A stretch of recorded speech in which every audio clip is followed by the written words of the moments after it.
Okay, so welcome to the impromptu spoiler-free review of the of Zack Snyder's Army of the Dead. What's up?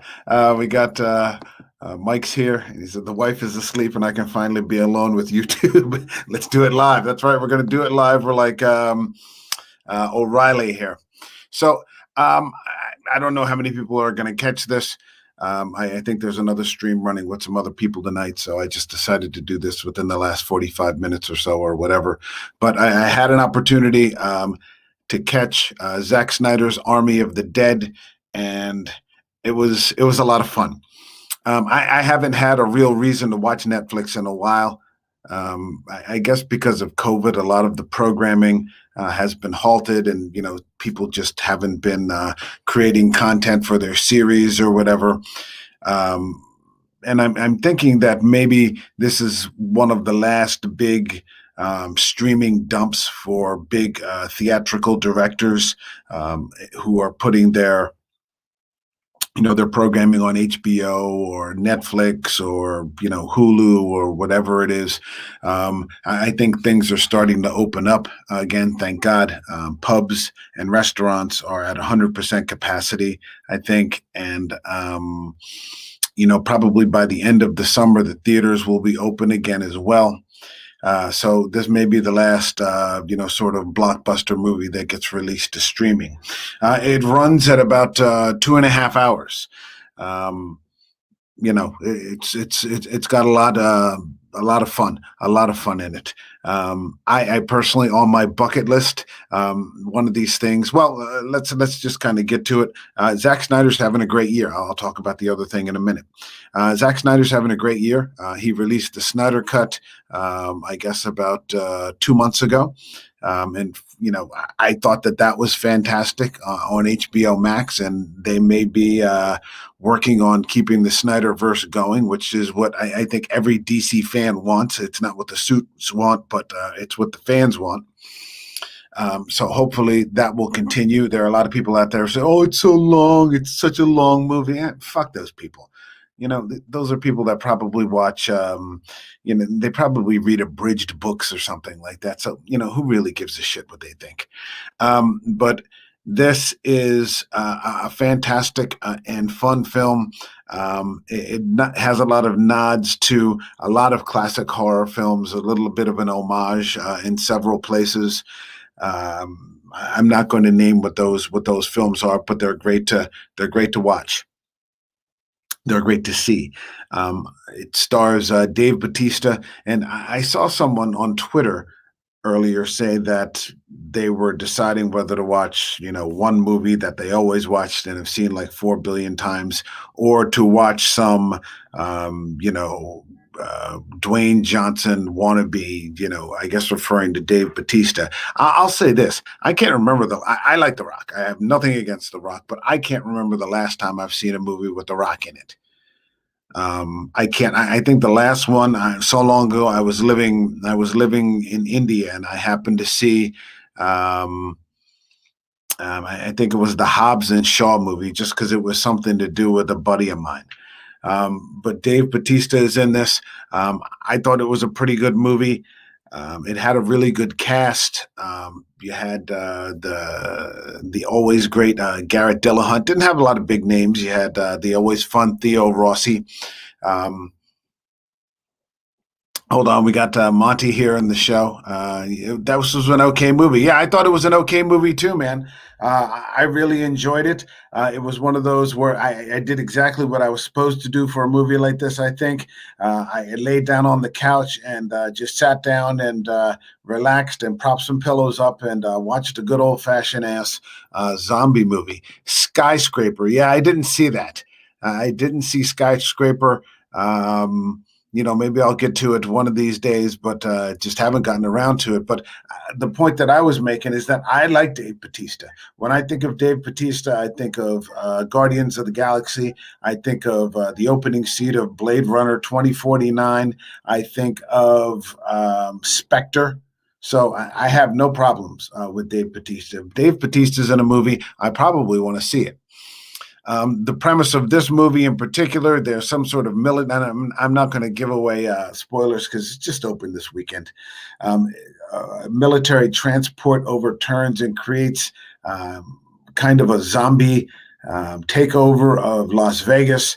They manage to wall Las Vegas off, and then I think sometime later they send in Dave Bautista. He's sort of recruited to steal this money that's left over in the safe of this casino, hundreds of millions of dollars for their own cut. Um, sort of a chance at getting rich quick with extreme danger. It's a good premise. It's a good film. It had really good action. I thought the setting was really sort of bleak and kind of what you'd think a zombie apocalypse would be like in a sort of desert town. It would have been nice if they talked a little bit about the rain. That kind of would have been cool. One of my favorite characters in the whole, out of the crew, was the German guy Dieter, who is the safecracker. Absolutely my favorite character. Brought a lot of humor to the role, and just made me laugh every time I saw him. Monty's like, hold on a second. Oh, he liked the zombie tiger. Yeah, the zombie tiger was okay. I didn't mind the zombie tiger. That was all good. I'm trying to think. What did I think about the zombies? The zombies were pretty cool. They had a little bit of a twist going on with the zombies that I won't get into. Yeah, they were creepy. They were pretty cool. Not. Well, I don't know. Zack Snyder came along a while ago. I think it was in 2004 with the Dawn of the Dead, which was the remake of the Romero version, and that was an effective zombie movie. I thought that was actually quite scary. This was good too. I think for me personally, I'm kind of over zombies. I think at the height when we had The Walking Dead. One of the things on my bucket list was to, be an extra on that show. It's kind of still is on my bucket list, even though I just said a second ago that I'm kind of done with zombie movies. I would love to be an extra in one of these movies or a TV show, Fear the Walking Dead, or this last season. Obviously that's not going to happen with this last season unless through some sort of miracle. But yeah. We've kind of done zombies to death. And I think if this had been a release in the theater, I don't know that I would have seen it. I probably would have waited until it came to streaming services, but it was better than the usual, which I've done, during this COVID time for Saturday nights, which is just to stay home and watch UFC. I was in for something a little more fun. The only character I didn't really I actually didn't like at all was the girl who plays, and not just the girl, but the character of Dave Bautista's daughter. She was just awful.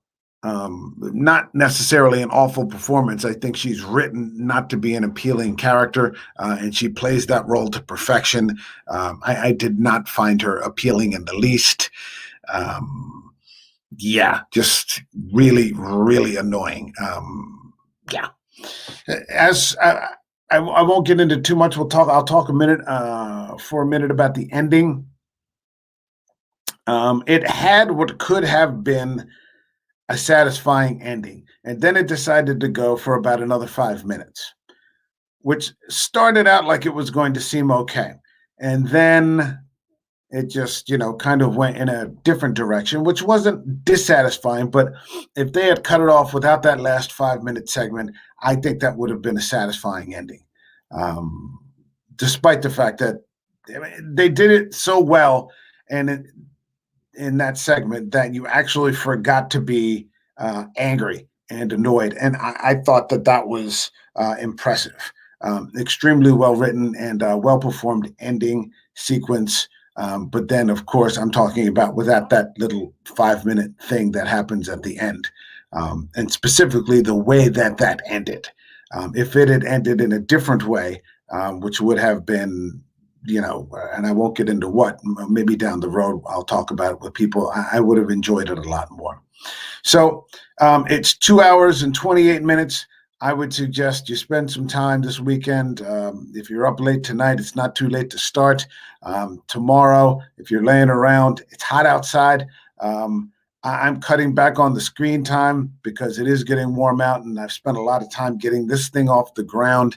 And now I just want to kind of keep it moving so that it sort of takes care of itself. But it's in the 90s already, so if it's too hot for you, turn on the AC, sprawl out on the couch, and at least for a couple of hours, check this movie out. It's worthwhile. And yeah, that's all I have to say about that. All right, everybody, have a good night and take care. Bye bye.